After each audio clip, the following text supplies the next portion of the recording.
Yo, what's up, gang? We gotta talk about this. TJ Dillashaw just fought Cory Sandhagen last night and beat him. There's been a lot of talk about who won the fight and this, and that. I'ma just go ahead and say it here. Cory Sandhagen lost, bro. TJ Dillashaw beat him. TJ Dillashaw beat him. So stop all the corny talk and stop all the hating. I guess that people kind of formed this opinion on TJ because he did take steroids and he did cheat. And a lot of people is now looking at him as the enemy. Hey, man, look, in my opinion, although he did look sloppy, ring rust does exist, okay? Ring rust exists. He did look a little sloppy, all right? So it was early on. But as he was getting hit and as he warmed into it, his reflexes and all that kind of stuff, it started coming back a little bit, but it definitely was a little bit rusty, and I expect a lot of those things to be sharpened by the time he gets back in there again, which I believe is probably for the title. Hey, but wait, we'll get into that. Let's just talk about the main event. Let's just talk about who I think won. I think TJ Dillashaw beat Cory Sandhagen. I did. And I feel like a lot of people who are saying that Cory won are just either haters or they're looking at it through like such a sensitive view. Okay, look. Damage trumps all, yes, but a lot of people are saying, oh, octagon control and ring control doesn't matter, and when you're in a dominant position, it only matters when you almost, so let me say this, the Weasels breakdown of fights where it's like, who really won? Some of them are complete. I thought some, like the Dominic Reyes one, or some of those other ones were really good, but I feel like it's bullcrap. I feel like most of the time, it's just complete bullcrap, because these light attacks and heavy attacks and all this other... Dude, the punches barely look like they land. If we don't notice them in real time, that means that the judges probably didn't notice them either, okay? So, does octagon control... When you look at it through a fighting point of view, when you look at this fight and say, oh man, like... You know, TJ Dillashaw won. He beat him. Not only did he have Cory Sandhagen in dominant position, I wouldn't say dominant positions, but he controlled Cory Sandhagen majority of the fight. TJ also controlled the tempo. Cory was backing up the entire time, the pressure, and TJ was landing some of his decent shots, and you gotta count the takedowns. I believe TJ landed 3 takedowns, not to mention he competed with Cory on the feet and some rounds out striking him.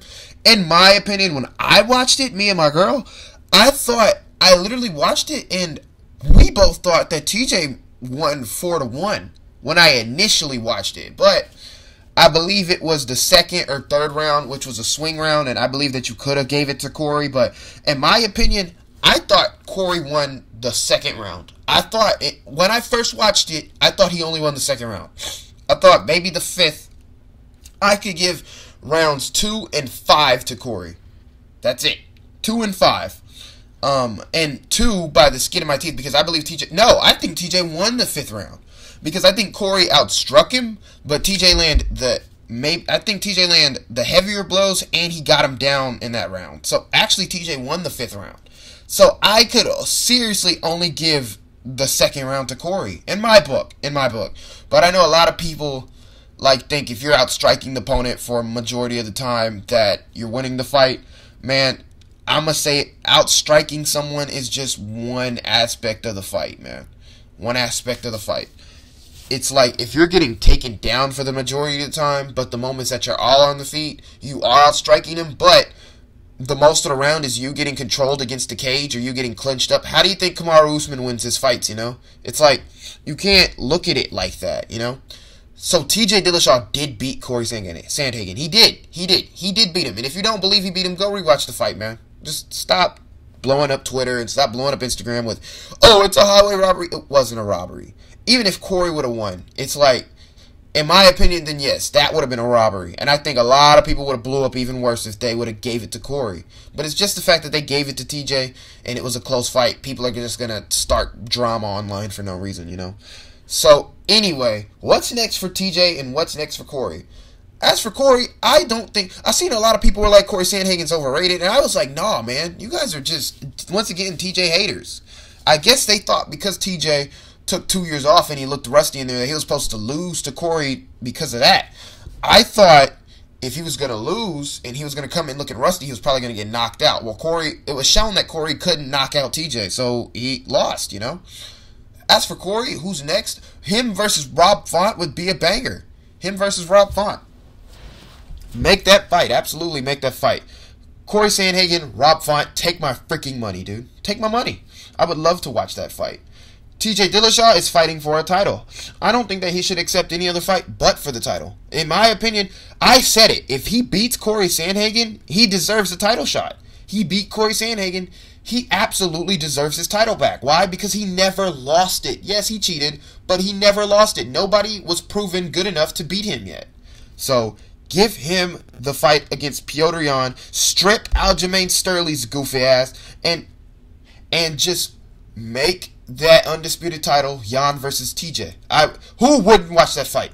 That would be a banger. As for who would win, man, I think, honestly, the way TJ performed I think that fight is close. It's super close. I believe that TJ does a lot of things that will give Yan fits, but Yan's boxing and striking, I believe that TJ will have to do the same thing. I do think that TJ can, because Yan is pretty, not one-dimensional with his striking, but he's pretty plotty and he's pretty,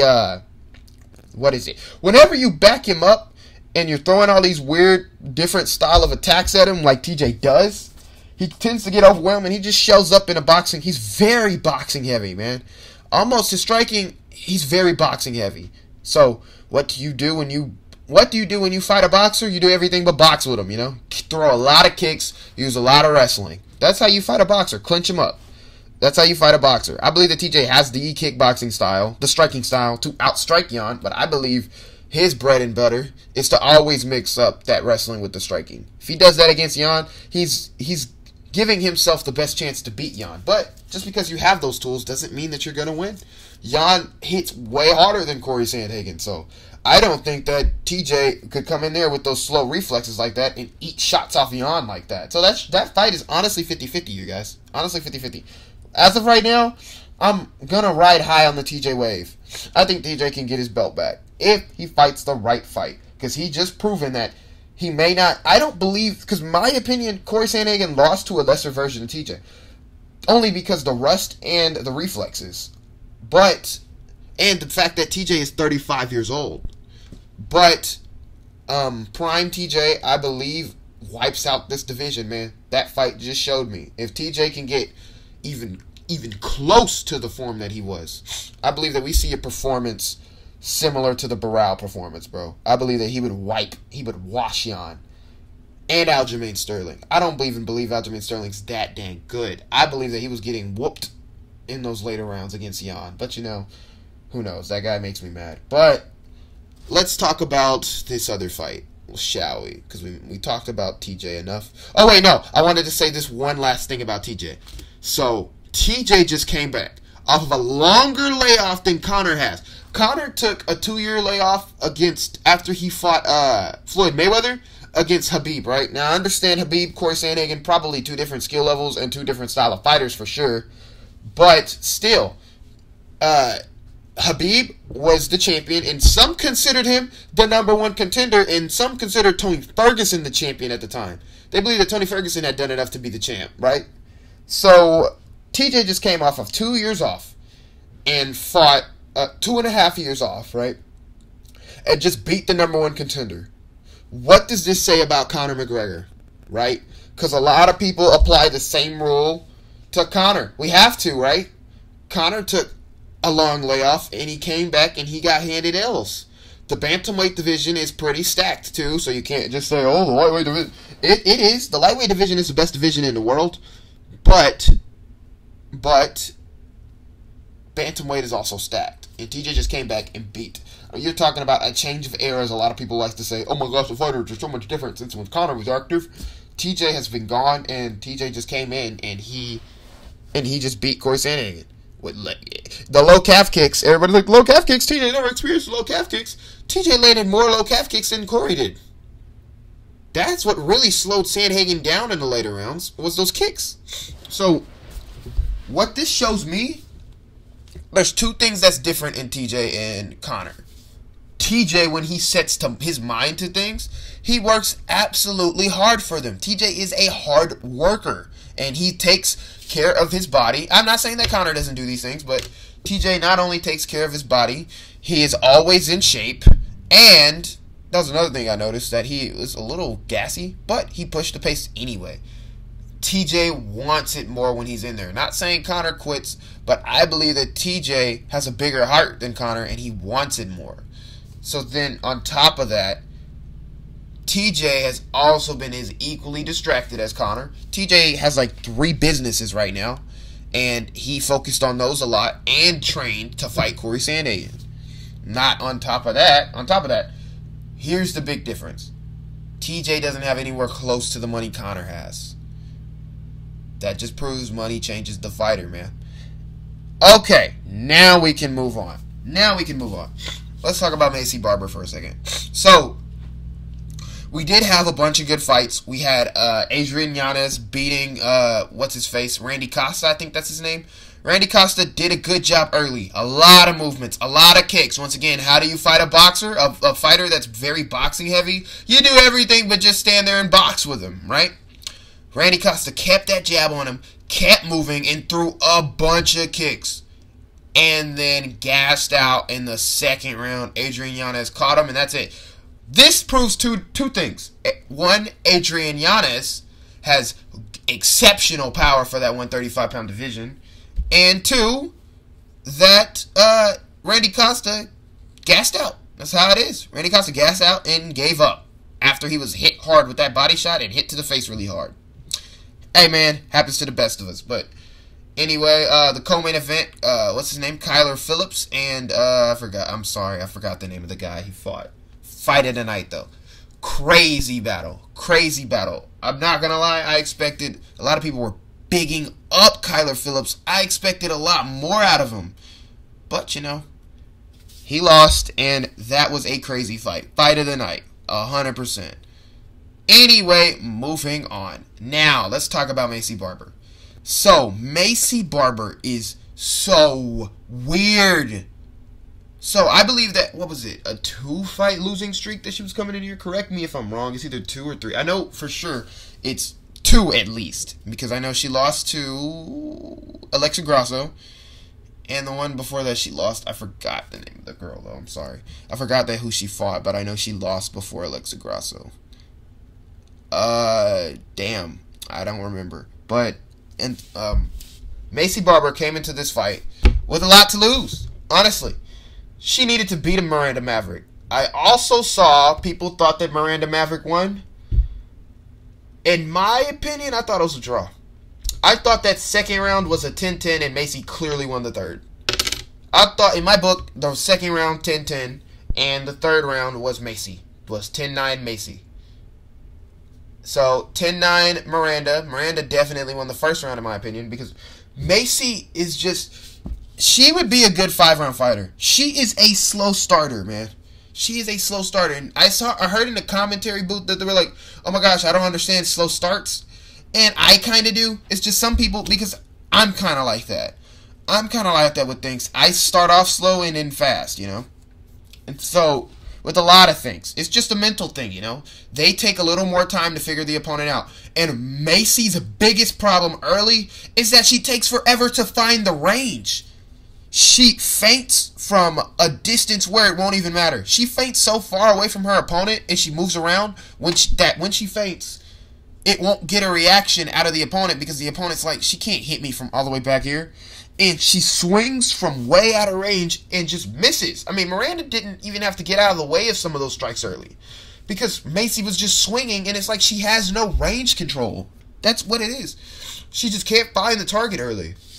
She misses by far because she's so out of range that it doesn't even matter. You're not going to hit that girl from there. Even if she does get into punching range, that means she'd have to lunge across the freaking octagon, meaning Miranda would just duck under it anyway. So she definitely got outworked in the first. Nothing significant in my opinion. It was not a very active round in terms of offense landing. But I did think that Maycee could have done a lot more. If Maycee Barber fights, it's the same story with Alexa Grasso. Getting outboxed first and second round. But she got Alexa to the ground a lot. But getting outworked first and second round. Came back heavy late second and third round. The whole third round. Ended up losing the fight because she just simply got outworked. I mean, Maycee just has to turn it on early. if she starts every single fight the way she fights in the third round, she wouldn't have lost. Oh, I'm sorry. Okay, now I remember. The fight beforehand was Roxanne Modafferi. So she was on a 3-fight losing streak, correct? No. Alexa Grasso and Roxanne Modafferi. So she was on a 2-fight losing streak. Yeah, that's right. Yeah, she was on a 2-fight losing streak. Because when she returned, it was against Alexa. And she lost to Alexa. Okay. So a lot of people thought that this would be the third fight in a row she lost. So as of that, I don't know what to say. Only because I don't know what to say. Only because the fight was extremely close. I just thought it was a draw. I thought they could have scored it as a draw. We need more draws in MMA, honestly, because some of these fights do be draws, and it's like a lot of people like to scream.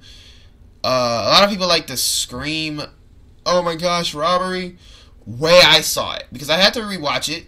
So the way I saw the round going, honestly, I believe that you can make more of a case that Maycee won the second round, because it was all dependent on the second round. Miranda Maverick clearly won the first, and Maycee clearly won the third. That was the most dominant round by either chick, was the third round, and Maycee dominated that third round. And so the second round was the round where people thought that it could have went either way. So I honestly believe that because Maycee was then starting to heat up, she was then starting to land on Miranda, but Miranda landed that takedown late and controlled Maycee. And Maycee, although Maycee was pushing the pace late that second round, she wasn't landing a ton. She was still struggling with the range. She wasn't landing a ton, but she was out striking Miranda on the feet in that third. And then Miranda got her down late and controlled her for the rest of the round. So, who won? Like I said, I believe 10-10, but I believe that you could have made a more clear case for Maycee. So, robbery, maybe. No, honestly, no. It wasn't a robbery. They gave it to Maycee. I can see it. If they would have gave it to Miranda, I could have saw it. So, no, not a robbery. It could have went either way. So, I believe, in my opinion, it was a draw. It was a draw.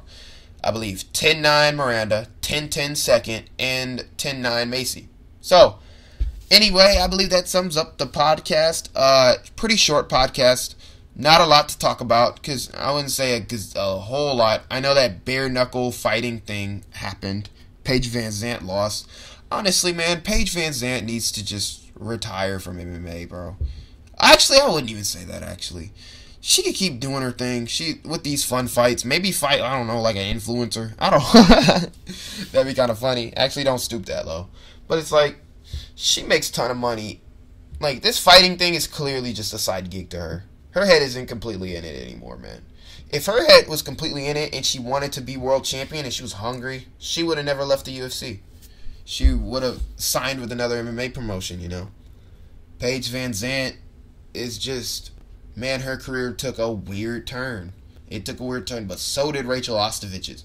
Rachel's problem, though, Paige Vanzant could compete with the top because she showed it, because she was competing with the top, but it's like she would compete with those girls that were, I wouldn't say tomato cans, but she would compete with those average girls, and she'd beat them. She'd beat the average girls. Once she faced the elite, she got dominated. Once she faced the elite competition, she just got dominated, man. And that's just the story of her career. Rachel Ostovich's case is that she was the tomato can. I'm sorry. She was a tomato can in MMA. You give her an elite opponent, that's a warm-up fight. Rachel's thing was that she just couldn't compete with the top because she just wasn't that good in the first place. I'm sorry. I'm not trying to be rude, and that is not a dig to Rachel Ostovich, but she was never that good to compete at the top, in my opinion. She was never that good. And it showed in her UFC career. I mean, her biggest test was Paige Vanzant, and she lost. So it's like, as far as this bare knuckle thing, to me it didn't prove anything about her. I do believe that Paige Vanzant is actually the better fighter than Rachel. But maybe back when they were still fighting. Because it's hard to say. Because Rachel, the thing is that Rachel goes out there and she gives it her all. I'm not saying that Paige doesn't, but Rachel wants to win. But it's just that she's just not very skilled. She's not that good. And in that bare knuckle fight, Rachel displayed a whole bunch of heart. She fought through it and just simply outclassed Paige in that fight. That's just the truth of it, man. Paige just isn't, her head just isn't in the game anymore, man. She's got so much other things that she could do. So I guess just do it. She wants to stay with Bare Knuckle. Sure. I believe that eventually she will win. I think that she will beat some of these girls, because some of those girls over there aren't that good anyway. So she'll eventually win. But, you know, if she wants to continue with that, so be it. But I believe that as far as her MMA career, I believe that that's simply over. Maybe desperate Bellator gets desperate enough, they'll sign her. But I don't think so. I believe as far as her MMA career, it's over. It's over. Nobody's going to take her serious. And the UFC won't re-sign her. So, now I believe that that is it. Once again, if you guys enjoyed this short podcast, let me know. I'm going to do these podcasts every Sunday. A lot of people ask for my video, like post scheduling, like when do I upload video, my upload schedule. So, I do 2 videos through the week, like on the weekdays, 2 videos, and then on the weekend on Sunday, I do a podcast every Sunday. As far as my equipment will let me have the storage space, I will do podcasts on Sundays. So, 2 videos, 1 podcast weekly. So, let me know what you guys think about the podcast, and leave me some feedback, leave me some hate comments. You know what to do. It's been your boy Trippy. And I'm out, man. And I'll see y'all in the next video.